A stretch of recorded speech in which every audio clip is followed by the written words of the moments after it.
Jeskai Control. Yeah, love it. Ooh. Love it. I was going to say, Chris Andersen, a great player here. Jeskai Control, this is very close to the Carlos Ramao deck from the Pro Tour. The Creatures field is just for Torrential Gearhulks. Chris starts out on Prairie Stream for Bradley. It's a land. Chris Thraben Inspector making a clue. Island and pass. Chris, you see he's beefed up the deck a bit with some higher drops. Cards like Jace, Unraveler of Secrets have been boarded in. In the main deck, he has 2 copies of Nahiri the Harbinger. Bradley's deck looks great. I'm really excited to see something like this in top 8. Third land is another Prairie Stream from Chris. He just passes back. He's left up enough mana to crack that clue. Bradley is going to harness Lightning on end step, taking care of the Thraben Inspector, leaves 1 energy around. This is the only Jeskai Control deck to make it into day 2. And part of the motivation for killing the Thraben Inspector, it doesn't look like a great use removal spell, but he has multiple sort of Edict and combat effects, say Blessed Alliance, where he wants to be able to catch a good creature in combat. So he'll have to, what you're saying then is he'll have to be able to, he'll have to kill it at some point eventually? If you want an Edict to be good, sometimes you have to spend some spot removal on a bad creature. Big miss here for Chris. He's not going to hit land 4, even though he cracked that clue. His hand is always watching Jace, some Avacens, a Spell Queller. So we'll just trade land drops right now. And if both players are doing nothing, that's exactly what Bradley wants to do all match. Absolutely. Chris end steps the Spell Queller, so he has a threat on the board, and now he draws back into some land. Here is land 4. 3 mana, always watching. Let's make that Spell Queller into something formidable. Is it going to work? We'll find out. It's a 3/4. Looks like the always watching resolves. A swing, and Bradley, Blessed Alliance, sacrifice a creature. Did not escalate, though. No gain 4 on it. Deciding to leave up negate. Is there a 1 mana spell he has to be careful for? I can't think of any. Nahiri the Harbinger at the play for Bradley Hill. Can't negate a Thraben Inspector. It goes down -2 and exiles away the always watching. I was a little suspicious of always watching being in the deck post sideboard. I would want to just leverage as many threats as possible. Yeah, Bradley can ignore it. Yeah, if I was Bradley, I probably just would have looted. Maybe. I mean, maybe he already has things he wants. He pluses the Nahiri, and look at a show of strength here. He didn't even discard and draw. He actually just likes his hand. Chris, That's scary. Chris just passes. Back to Bradley here. He has some Gearhulks hanging out. He's going to want to find a 6th land. I would loot away something. He's just looting away nothing. Why? Avacen, end step for Chris, will be tried for. I suppose he's not in a hurry. He lets it resolve. Oh, you're killing us, Bradley. I enjoy this do-nothing style of Magic. I love appreciate it, yeah. that. I'm a little concerned. I hope it's there's 2 kinds of do nothing. There's the strong kind where you have it all and do nothing, and then there's the weak kind where you do nothing because you do nothing. Right. You know, this Jeskai deck, it does have to make land drops. If you're going to be casting Torrential Gearhulk, you certainly need 6 lands on the battlefield, right? Yeah. It looks like he has Stasis Snare Negate, so he can do something with all of his mana, potentially fight a war there. Sure. Avacen is going to go ahead and swing at Nahiri. Stasis Snares the play. Or actually, no, it's Immolating Glare. Boom. Yeah, destroy target attacker, sure. Avacen in response for Chris. This will make his first Avacen indestructible. It will also flip the Avacen. Remember, Immolating Glare is destroy target attacking creature. Oh, there won't be any flip. There's an angel dying. Avacen doesn't check for angels. Right. She doesn't mind when angels hit the graveyard, just when other things do. Right. She can watch herself die and be completely unfazed. A good warrior. It's a trait of a good warrior. Bradley will rummage with the Nahiri, discarding one of his Torrential Gearhulks and drawing. All right, I agree with the decision to finally loot something. It doesn't especially matter what it is, just draw a land somehow. He's got a Quarantine Field in hand. It would be a 1-for-1 removal spell if he goes for it, and would take down the negate. I think that's some part of his concern, but he might just do it anyway. Yeah, the Avacen just can kill the Nahiri. Not going to let that happen. So, Avacen placed under quarantine. Back over to Chris Andersen. His hand is Jace, Selfless Spirit, and Stasis Snare. So now that the negate is down, the Quarantine Field has been used. Bradley may have trouble answering Jace, but Chris will need it to be good. It's his last real threat. The Unraveler of Secrets is here. But it's a great threat if Chris could only have one card. Scry 1 and draw will likely be the mode. Yeah, and Bradley, I think sad to miss that land drop. A negate there would have been great. Also, he still has another Gearhulk in hand, which would be excellent here. You'd have a way to pressure the Jace. Well, there's Spire Bluff Canal. It's going to come into play tapped, though. Yeah, if he looted, he would have found that last turn. We I'm just Yeah, saying. yeah. I'm just saying. I'm with you. Nahiri up to 6. Discard and draw for Bradley Hill. He'll discard Spell Queller. And draw a basic Plains. That was just the one spell he didn't want Chris to resolve, was that Jace. Right. Finding the Plains here is big, though. He'll be able to cast the Gearhulk on this turn. Yeah, but remember, Chris's last card there was a Stasis Snare. He actually has an answer. Yep. He'll be able to generate some value off of it anyway, and then put pressure, help empty out Chris's hand. There's just not many cards in Bradley Hill's deck that answer an onboard Planeswalker. And he is playing 4 Wandering Fumarole. That's one of the better ways for these controlling decks to pressure Planeswalkers. However, he hasn't drawn any.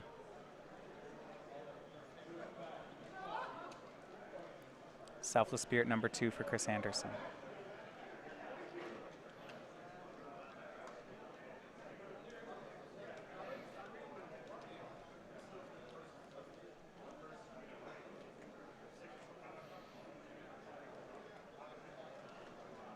And Chris, this just on the back of this Jace, is chipping away.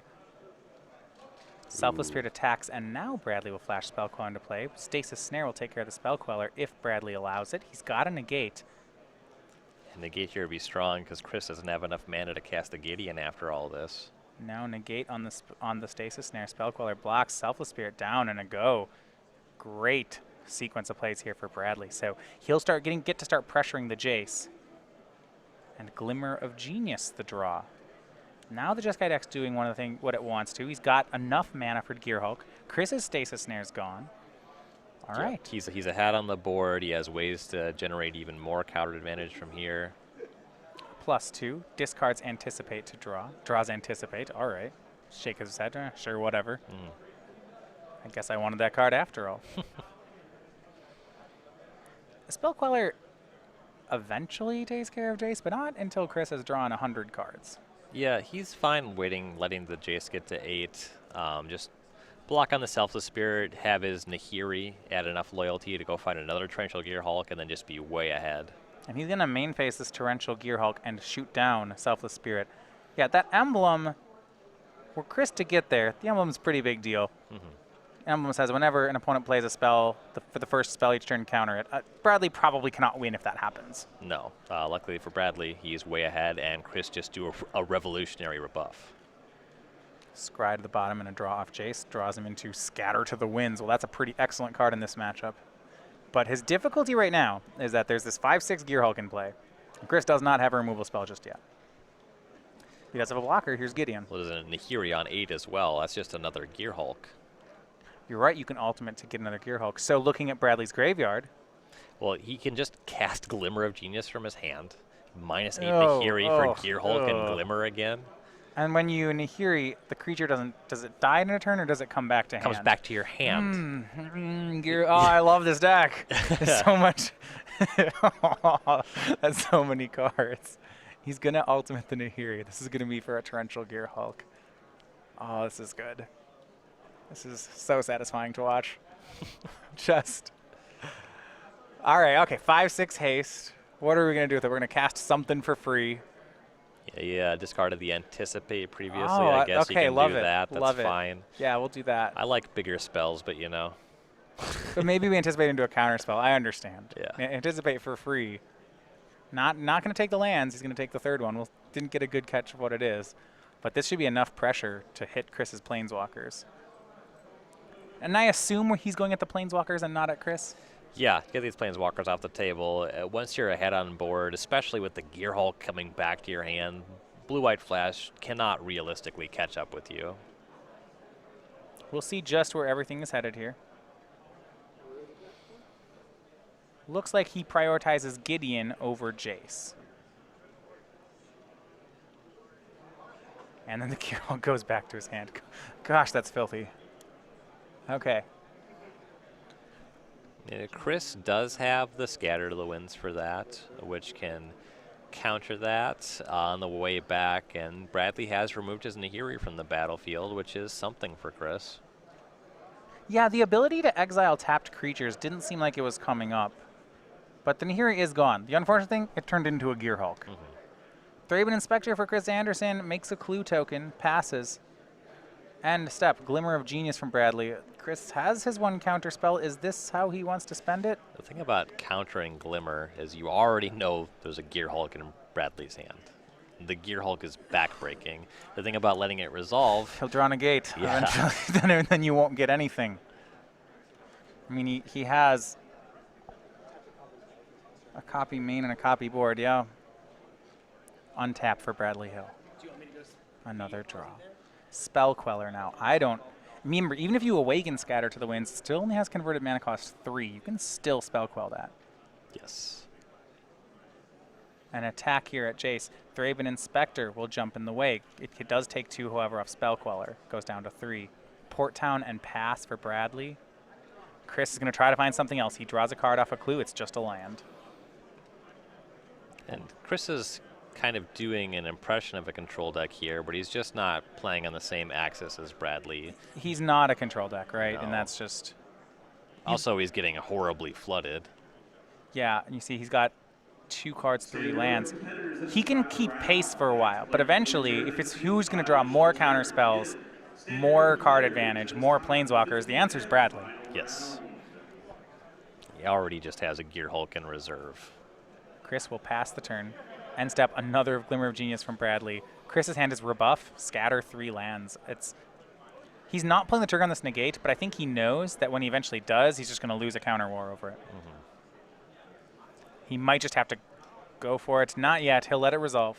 2 scries to the bottom. And this is the phase where you can feel like you're playing Magic against a deck like Jeskai Control, but... It's 20-19. Chris is winning. This is over. Yeah. He's drawn up to a 6-card hand, a Gearhulk in hand that he's just not even needing. Void Shatter entered Bradley's hand off that Glimmer. And that should cover Chris's counterspell. And even if Chris were drawing spells, he'd be drawing a lot of spells like Selfless Spirit, Stasis Snare. They're very okay, but Bradley has so much stuff that just pulls further ahead. You see Bradley thought about activating Fumarole there, just decided against it. Attacks the Jace down to 2. And Chris loses the ally token. Spell Shrivel was his draw. Then Jace draws him a replacement Gideon, so he'll start trying to make chump blockers again. Here's Gideon. You'd expect a counter war over this Gideon. Yeah, Bradley, he could try to just answer it with the board if he cared to. He probably is able. But at a certain point, why? He probably could just manage this on the battlefield. The thing about it, though, there's nothing that blue-white that's really presenting that's better than this Gideon. This is the best thing. So here's the fight. Spell Queller, Scatter to the Winds. So it's probably actually technically correct to sit on your hands, but and yeah, also you should just let the, you should once don't because he's given up his last counterspell here in Void Shatter. Yeah. The technical correct play would be to let Scatter resolve, let him have the Gideon, attack Gideon. Yeah. Whatever. But it also just you can do all this stuff because you're so advantaged just pound for pound, card for card. You know, you also like maybe want to go get food or call some, you know. Yeah, you got a top 8 to play pretty soon you here, know, right? Candy Crush isn't going to play itself. Got to finish this match at some point. Spellcaller takes care of the Gideon. He does still have the Gearhulk to get back Void Shatter. The one he hasn't played. The one that came off Nahiri. Yeah. He's just kind of got everything lined up here. Believe that draws a copy of Descend Upon the Sinful. I would not cast that. Don't know. No. He has. I think he might have Delirium. Ooh. Planeswalker. Yeah. He could turn all of his creatures into 1/4/4. And here's an attack. It takes care of the Jace, and he's started. Has he gone to work on Chris's life total yet? He did. The Gearhulk hit in for 5. Chris is down to 15. Untaps, draws. He's got an Avacyn. The remainder of cards in his hand, Spell Shrivel and Revolutionary Rebuff, they're not going to do much. Nope. Because Chris knows that Bradley's card is a Gearhulk. His first spell is going to be Void Shattered. And it looks like Bradley, Hill, and Jeskai Control is going to take down Chris Andersen. Yep. Just And a couple turns away. there's not enough cards in Chris's sideboard to try to play a long game against a deck like this. You know, He could board in 15 cards and he still won't win. Exactly. He has the Revolutionary buff. It makes sense. You want it. You can counter his Nahiri on turn 4, whatever. That would be great. But when you get to this phase in the game, he's just flailing. And Bradley will swing for 9. Chris is going to go for... He doesn't know. He can go for the Avacyn, but he knows it's done. Here's Avacyn. I guess... Yeah, and here's Gearhulk for Bradley to counter it if he wants. And Chris can't even win the counter war over this because his Revolutionary buff doesn't counter Gearhulk. Right. And also Bradley drew another counter in the meantime. Here's Scatter to the Winds from Bradley Hill. He could Spell Shrivel it, I suppose. That doesn't even matter. He'll just pay. Yeah. Avacyn gets countered. Chris taking 9, going down to 6. Chris needs his draw to be Supreme Verdict plus like some like a Karn. Gideon. That's the play. Emrakul, maybe. No, he still Void Shatters it. Yeah, Emrakul, the Aeon's Torn. Yeah, that one. Yeah, not the one that you're allowed to play. He's shy on mana for that one, too. So here's Gideon makes an ally, and we go back to Bradley Hill. And he should have him on board. That Wandering Fumarole should be enough to end the game if he chooses to go for it. Otherwise, he can end it next turn as well. Here is the creature land. The 4/1/4, soon to be a 4/1. Here's another one. And Chris rearranging his lands to try to get Bradley to second guess himself. What do you have, Chris? What are you representing? He's got nothing. He's just trying to make him nervous. 5 attackers, a swing. And that is going to do it. Bradley Hill gets his 12th win. That is good enough for top 8. And it's weird to say that the all removal spell deck is one of the good guys, but score 1 for the good guys. The lone Jeskai control player in day 2, he is headed on to the top 8.